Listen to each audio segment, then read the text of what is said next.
the Oregon Cannabis Tax Act petition will do a lot of different things. Would you like to talk about that, Paul? Sure, thanks, Paul. Our petition, once it becomes enacted, will enable pharmacies to sell at cost to patients medicinal marijuana. It will allow our farmers to grow hemp and compete in the world markets. It will allow individuals to grow and their own personal quantities of hemp, and will allow the sale of marijuana to people in coffee shops, in bars, and in liquor stores, just like hard alcohol is sold now. It's a comprehensive reworking of our laws, as I always like to tell folks. You know, this initiative is going to raise hundreds of millions of dollars in revenue for the state. We don't really know exactly how much, but we can say hundreds of millions of dollars, because I like the sound of that, hundreds of millions of dollars. Well, also, Paul, you don't want to forget that it is also going to allow us to save money, because we won't be spending so much money on putting people in jail, hiring district attorneys, hiring police officers, public defenders, judges. It all adds up. So we'll be saving money as well as getting tax money off of this. Hundreds of millions of dollars. And, you know, we dedicate that money, 90% of it, to the state general fund, where the legislature can decide how to spend it. We hope they'll put it toward education. But the other 10%, 8% of that left, goes to drug treatment programs, so that alcoholics and other people with substance abuse problems can get the help they need when they need it. Final 2%, 1% would go to a comprehensive drug education program for kids in schools, taught by educational professionals, not by the police like the DARE program is today. Then that last 1% would go to fund a state agricultural committee to promote industrial hemp to try to restore its place here in our economy. All right. And getting to today's show, which should be a lot of fun for folks. It's a real enjoyable one. We've got a good interview later on in the show, but coming up first, we'll have some more scenes of the Million Marijuana March up in Seattle that took place on May Day. Right, and so right off the bat, we've got an interesting couple of characters here that were singing a song that we found rather humorous. So roll that tape, please. Yes, give weed a chance. All we are saying is give weed a chance. All right, everybody's talking about suicide, Columbine, video games, everything, insane, overhaven, 99. All we are saying is give weed a chance. All we are saying is give weed a chance. Go ahead, Chad, take it. Organization to their voter Democrats for the Green Party. Monday is 8 10, 321. All we are saying is give weed a chance. All we are saying is give weed a chance. Well, now everybody's talking about frying, dying, flying, cocaine, propane, Prozac, Cadillac, everything. All we need is all we are saying is give weed a chance. All we are saying is give weed a chance. Take one, take a verse. Oh, come on. Every other land in the world does what not their power. We go to hand in hand. Yeah, there you go.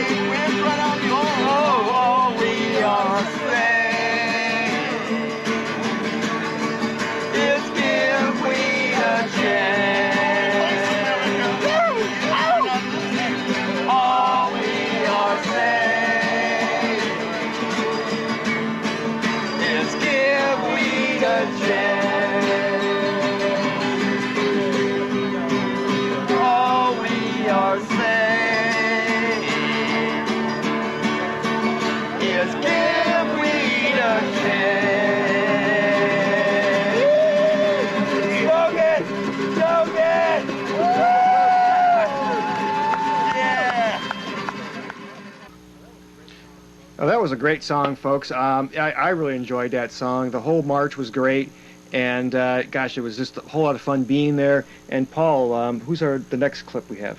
Well, we've got the Million Marijuana March organizer. You know, at the end of the march, it started out with, I would say, about 1,000 folks, and by the time it finished in downtown Seattle, it had grown to 3,000 or 4,000 is the estimate, stretching for 3 or 4 city blocks through downtown Seattle. The organizer of the march were the folks that do the Seattle Hemp Fest, and that's a huge rally that they have every year. It's coming up on August 22nd this year down on the waterfront in Seattle. But the organizer is Vivian McPeak, and he was the MC at the rally after the Million Marijuana March.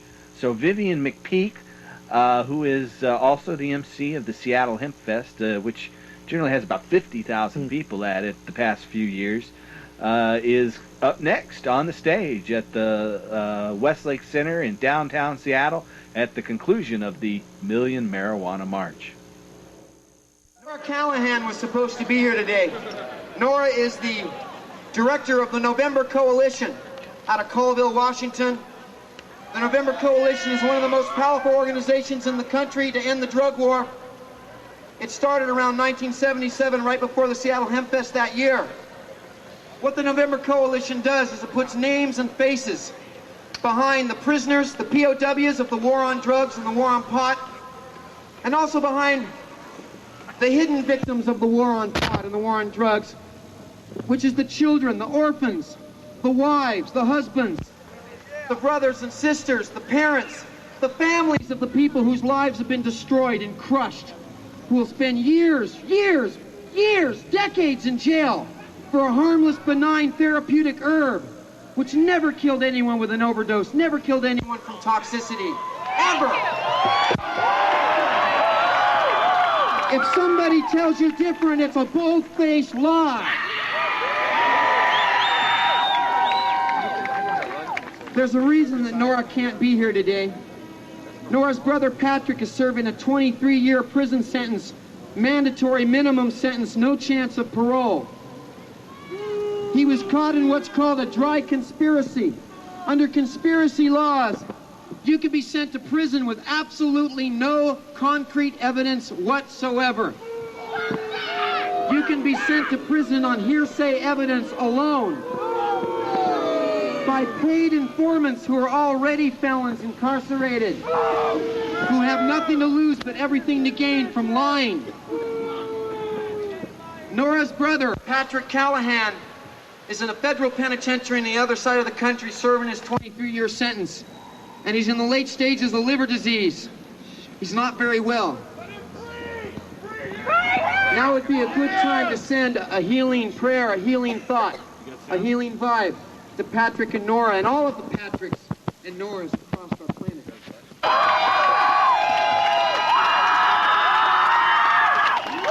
How many people are online? How many people, raise your hand, are online with computers? Right on. Now put your hands down. How many people are on HempNet as your internet service provider? That's going to change soon. Hemp.net is an internet service provider. It has done all of the web design for Seattle Hemp Fest website. How many people have seen our website, www.seattlehempfest.com? I introduce you to my good friend and colleague, Robert Lunday, owner and operator of HempNet.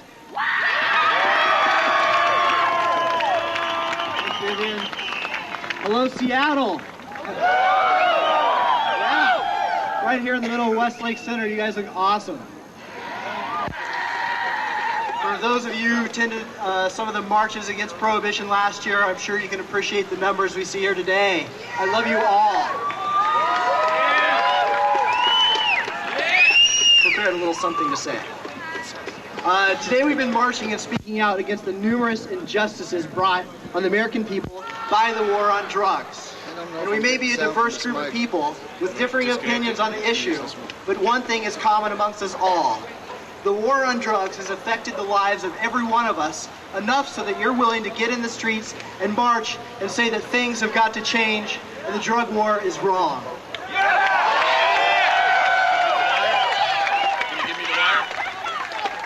We know the drug war is wrong because it's fraught with injustice. Forfeiture laws are unjust because they allow a home or car to be taken without an individual to be charged with a crime. Mandatory minimums are unjust because there's no room to consider the circumstances that go along with the rest. The judge should have that option. The legislature should not be saying you go to jail for 10 years because you are related or heard about a drug bust. And the cannabis prohibition is unjust. Our laws are hypocrisy. It's hypocrisy that we can drink alcohol, which kills hundreds of people every year, hundreds of thousands. It's hypocrisy that you can legally smoke nicotine, and yet it kills hundreds of thousands of people every year. And yet I'll stand here and say you have the right to do that. You should, as a free American, be able to consume nicotine, to drink alcohol, and smoke pot.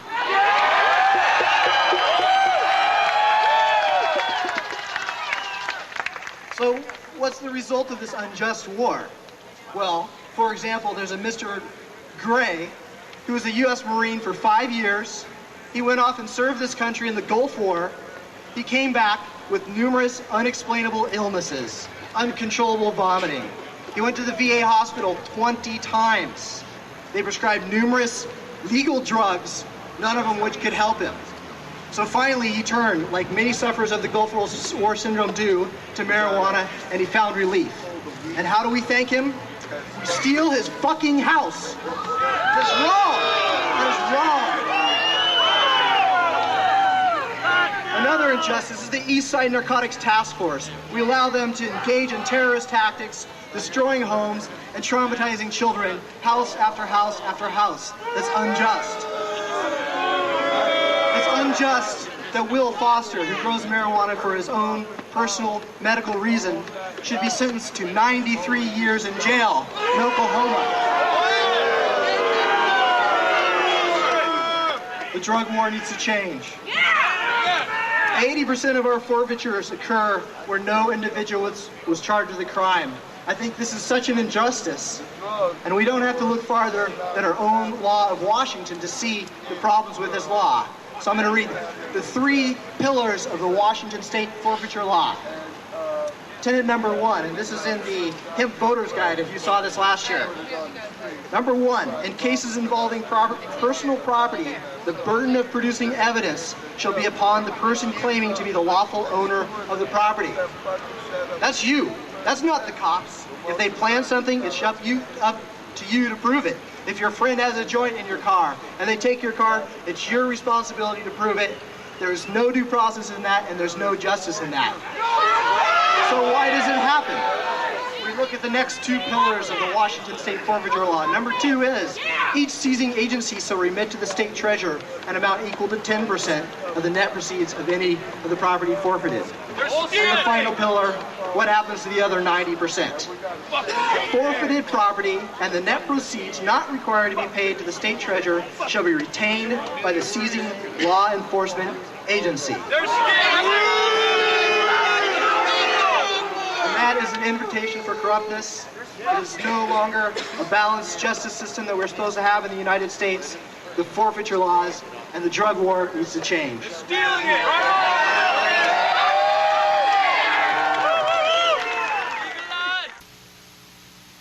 All right, and I hope you enjoyed another little flavor of that day up in Seattle, the Million Marijuana March. It was a great sunny day. There was perfect weather for the march. People had a lot of fun, as you could see, good speakers.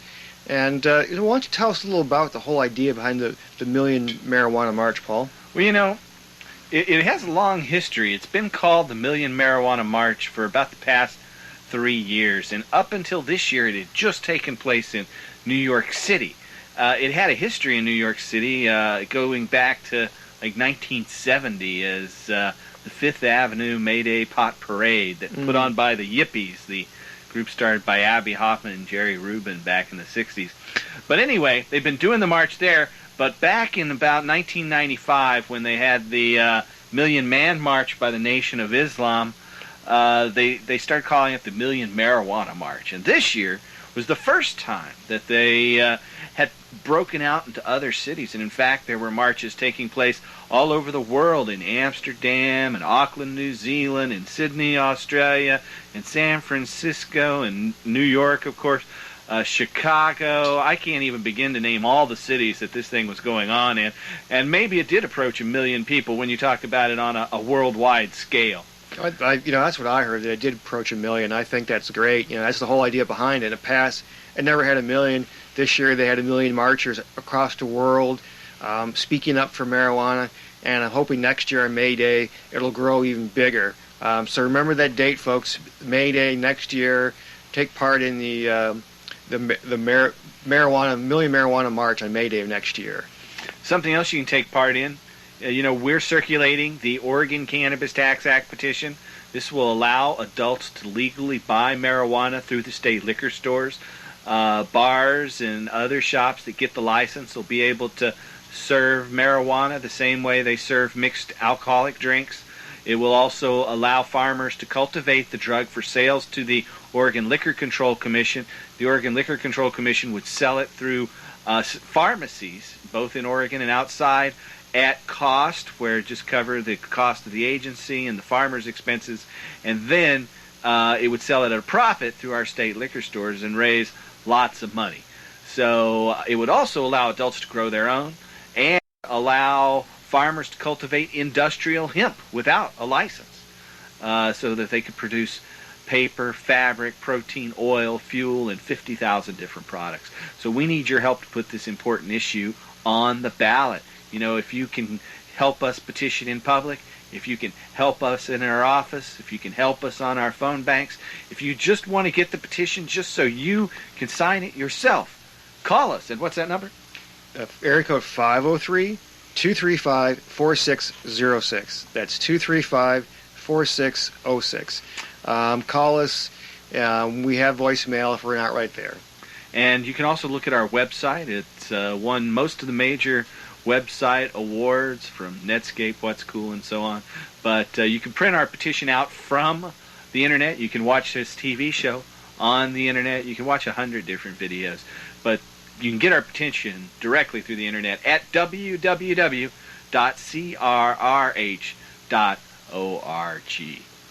So now we're going to go into another segment of our interview with the Dean Emeritus of Oregon Health Sciences University, Dr. John Benson. Dr. Benson was also one of the two principal co-investigators for the National Academy of Sciences Institute of Medicine report that was issued in March 1999 called Marijuana and Medicine, Assessing the Science Base. And this is a real good interview. It gets technical at times, goes into a lot of the details behind the pharmacology of cannabis and its use as a medicinal agent.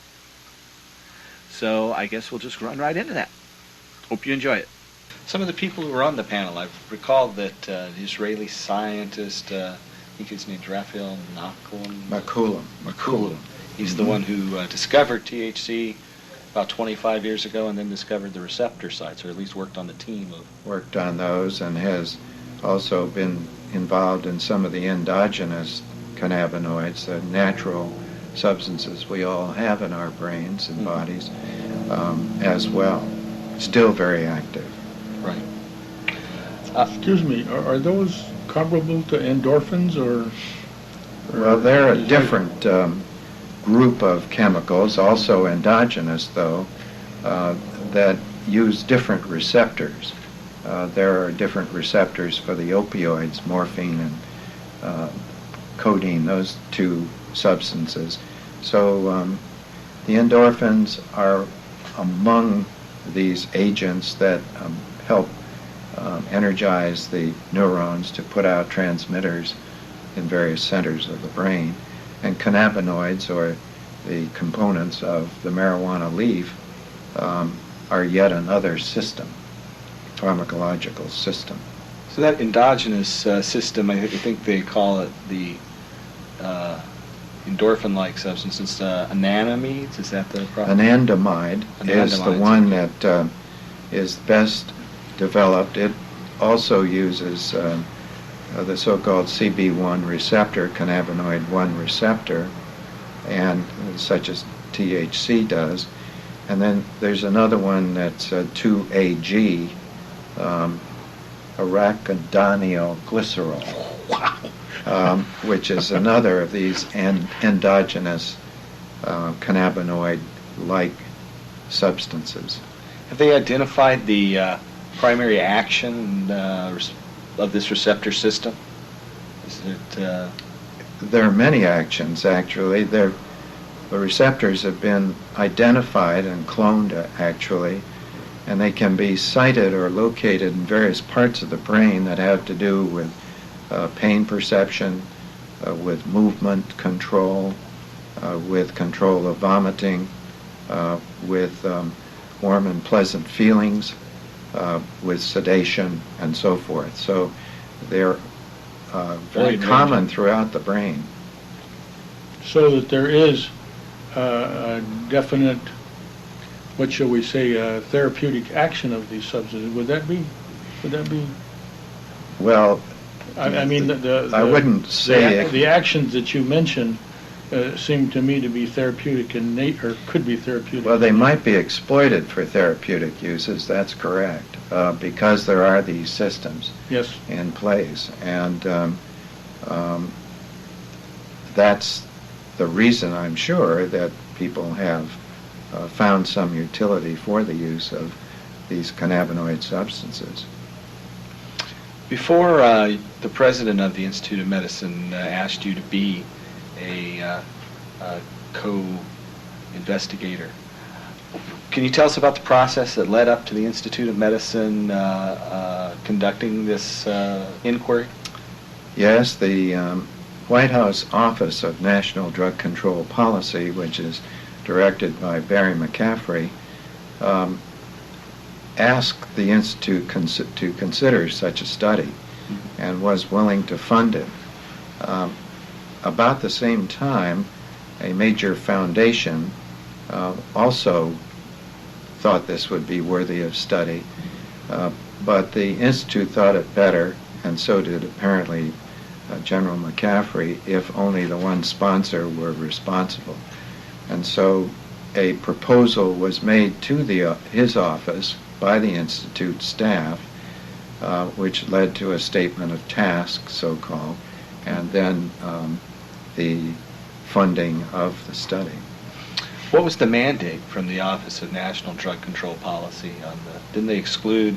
They just wanted the medical report, nothing to do with science or social policy. The science, yes. They wanted the scientific basis for any benefits or harms that might come from the medical use of marijuana or its component substances. And we were not restricted, but we were not picked either to address issues of social, legislative, regulatory, etc. kinds of considerations. I think it would have been a very different statement of task and a very different group. It would not have included me. Were you involved at all? I know that the Institute of Medicine produced a report 15 years before regarding marijuana, not specifically as medicine. There you was must have reviewed that. Oh, absolutely. And I was not. That was in 1982. And it was frustrated by the lack of clear science, rigorous experimentation, and called repeatedly for research in various fields. In the meantime, there's been a explosion of knowledge in the basic science field. All of these anandamide and receptors and neurotransmitters and siting of these things in various control areas in the brain have been elaborated. So we were at a distinct advantage over the people who did that study. And we hope we carried things a bit further because of that new science. Mm-hmm. Could you address that explosion in science and discovery of the receptor system a bit for our audience? Well, it really was the identification of the receptors themselves, cloning them, citing them wherever they were found, both in the brain and peripherally.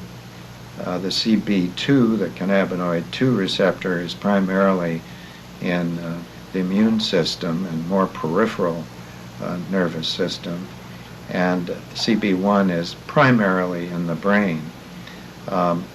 These endogenous cannabinoid-like substances that I've mentioned were elaborated, and a good deal of just straight pharmacology done on them, so that we had the advantage of, for example, showing the effects in animals on pain, and showing the effects on control of motion, things of that nature, from these basic science advances. They were really quite remarkable and pretty exciting to an internist clinician like myself. Had no idea they had existed. Could they be? I hope you found that informative. I really did, and I'm glad that we were able to interview him.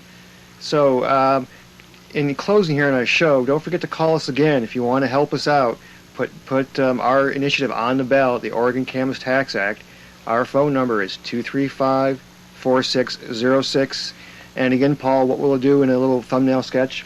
It will regulate the sale of marijuana to adults in state liquor stores, let people grow their own, let doctors prescribe it through pharmacies, and finally allow farmers to cultivate industrial hemp.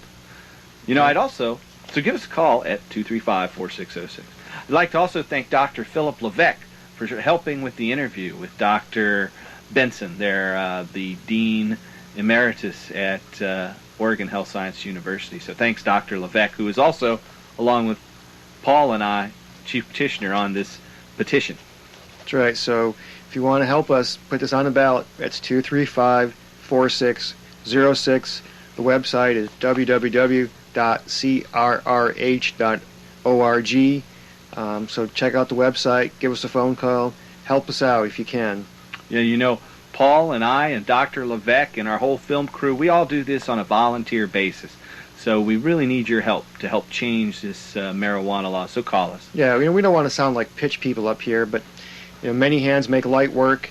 So help us, and thanks for watching, and I hope you found this informative. And next week, tune back in for more of the Million Marijuana March from Seattle and more of this great interview with the Dean of Oregon Health Sciences University, Dr. John Benson. So that's right. Next week, we'll be informative and we'll be entertaining. Thanks for watching, and have a good night. Yes, give weed a chance. All we are saying is give weed a chance. Well, now everybody's talking about frying, dying,